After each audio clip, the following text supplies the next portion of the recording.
সবাইকে স্বাগত জানাচ্ছি মম অ্যান্ড মি কিচেনের পক্ষ থেকে। মাত্র একটা আম দিয়ে ২০ মিনিটের মধ্যে দোকানের মতো আম দই কিভাবে আপনি ঘরেই বানিয়ে নিতে পারবেন তার কিন্তু সিক্রেট রেসিপি আজকে এই ভিডিওর মাধ্যমে শেয়ার করব। এছাড়াও কিন্তু কি কারণে দই জমে না বা মাত্র ২০ মিনিটে কিভাবে আপনি দইটা জমিয়ে নিতে পারবেন সেই সমস্ত টিপস এবং ট্রিক্স কিন্তু আজকে আমি আপনাদের সাথে শেয়ার করব। শেষ পর্যন্ত দেখার জন্য বিনীত অনুরোধ রইল। একটা পাকা আম ভালো করে ধুয়ে খোসা ছাড়িয়ে আটি এবং খোসা ফেলে পুরো আমটাই একটা মিক্সার জারের মধ্যে নিয়ে নিলাম। নিয়ে এটাকে ২ মিনিট ঘুরিয়ে নিচ্ছি, একটা স্মুথ পেস্ট তৈরি করে নেব। দেখুন একটা সুন্দর স্মুথ এরকম একটা পেস্ট কিন্তু তৈরি করে নিতে হবে। এরপর কিন্তু গ্যাসে ওভেনটা অন করে একটা প্যান বসিয়ে দিচ্ছি এবং তার মধ্যে এই স্মুথ পাল্প বা পেস্টটা আমের এটা কিন্তু দিয়ে দিচ্ছি। মোটামুটি এটা কিন্তু ৪ থেকে ৫ মিনিট মিডিয়াম ফ্লেমে এটাকে একটু শুকিয়ে নেব। এই যে ভিতরে যে রসটা আছে এটা একটু শুকিয়ে নেব। যদি আমরা কাঁচা আম দই জমানোর জন্য দিই তাহলে অনেক সময় কি হয়, দুধটা ফেটে গিয়ে দইটা জমে না। আর তার জন্যই কিন্তু এই প্রক্রিয়াটি আমরা করে নিচ্ছি। বেশি সময় লাগে না, মিডিয়াম ফ্লেমে মাত্র ৪ থেকে ৫ মিনিট সর্বোচ্চ। দেখুন আমের যে রসটা আছে সেটা শুকিয়ে ঠিক এরকম করে নিলাম। করে এটাকে কিন্তু ঠান্ডা হতে দেব। অপরদিকে আমি কিন্তু গ্যাসে আরও একটা পাত্র দিয়ে দিচ্ছি। এর ভেতরে দিয়ে দিচ্ছি ২ কাপ দুধ, অর্থাৎ ৫০০ ml দুধ কিন্তু আমি দিয়ে দিচ্ছি।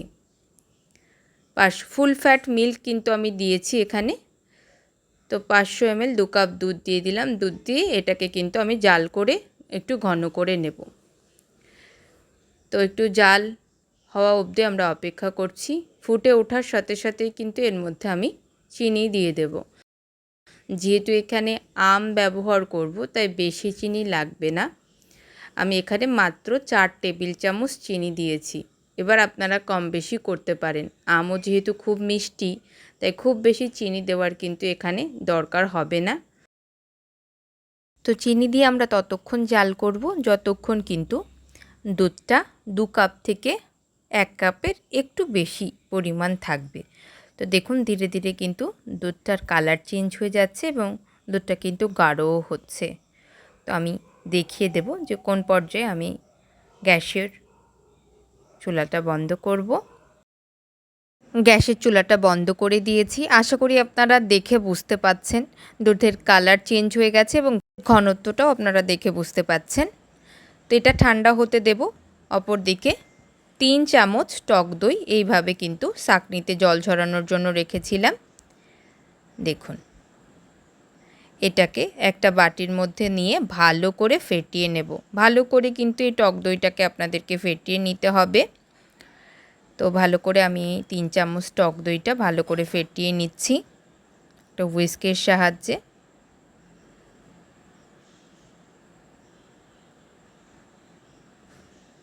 দেখুন ঠিক এইভাবে খুব ক্লোজ থেকে দেখিয়ে দিচ্ছি। টক দইটা এইভাবে সুন্দরভাবে আমি ফেটিয়ে নিলাম।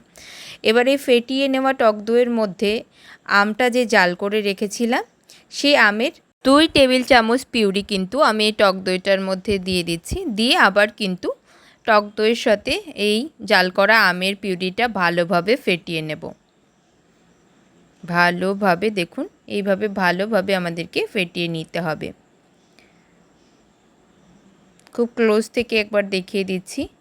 দেখুন এরপর সেই জাল করে রাখা দুধটা হাত দিয়ে দেখব হাত সইছে এরকম একটা গরম থাকবে। অতিরিক্ত গরম কিন্তু হলে দই কিন্তু জমবে না। হাত দিয়ে দেখবেন যে আপনার হাতটা যে গরমটা আছে নিতে পারছে। এবার কিন্তু আমি দই এবং আম যে ফেটিয়ে রেখেছি সেটা এর মধ্যে দিয়ে হুইস্কের সাহায্যে ভালোভাবে এর মধ্যে মিশিয়ে দেব। আশা করি আপনারা দেখে বুঝতে পাচ্ছেন আমি কিভাবে মিশিয়ে দিচ্ছি। ঠিক এমনভাবেই কিন্তু জাল করা দুধের ভিতরে টক দই এবং আমের পিউরিটা যেটা রেডি করেছিলাম এইভাবে মিশিয়ে দেব।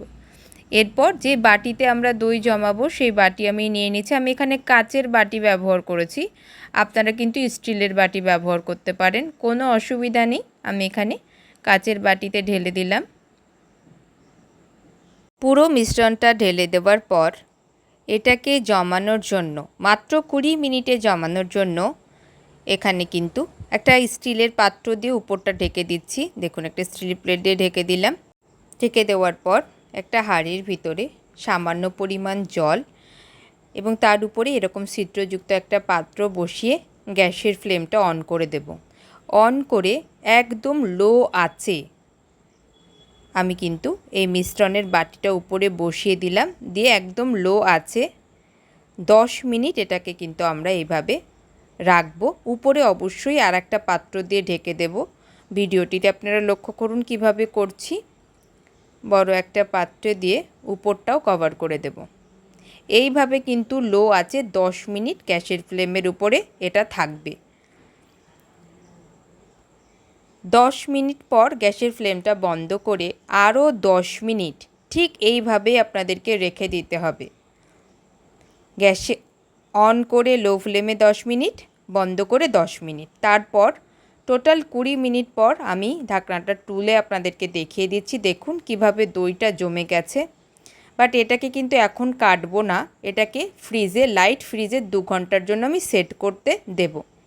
2 ঘন্টা পরে আপনাদেরকে কেটে দেখাবো যে এটা কীরকম পারফেক্ট দোকানের দই হয়েছে কিনা। তো ফিরে আসছি 2 ঘন্টা পর। এবার কিন্তু আপনাদেরকে কেটে দেখাবো। দেখুন, একদম হুবাহু দোকানের মতো পারফেক্ট আম দই কিন্তু তৈরি হয়ে গেল। মাত্র 20 মিনিট সময়ের মধ্যে এটা জমে গেছে। তো অবশ্যই আপনারা বাড়িতে এটা ট্রাই করবেন। ট্রাই করে আমাকে কমেন্টস বক্সে জানাবেন। ভিডিওটি ভালো লাগলে অবশ্যই লাইক, কমেন্ট, শেয়ার করে সবাইকে দেখার সুযোগ করে দিন। অনুরোধ করব, চ্যানেলটি যদি এখনও সাবস্ক্রাইব না করে থাকেন তাহলে অবশ্যই চ্যানেলটি সাবস্ক্রাইব করে আমাকে সহযোগিতা করুন সামনের দিকে এগিয়ে যাওয়ার জন্য। আমার সঙ্গে থাকুন নিত্য নতুন অনেক রেসিপি পাওয়ার জন্য। সবার সুস্থতা কামনা করছি। সবাই ভালো থাকবেন। যারা শেষ পর্যন্ত দেখেছেন অসংখ্য ধন্যবাদ।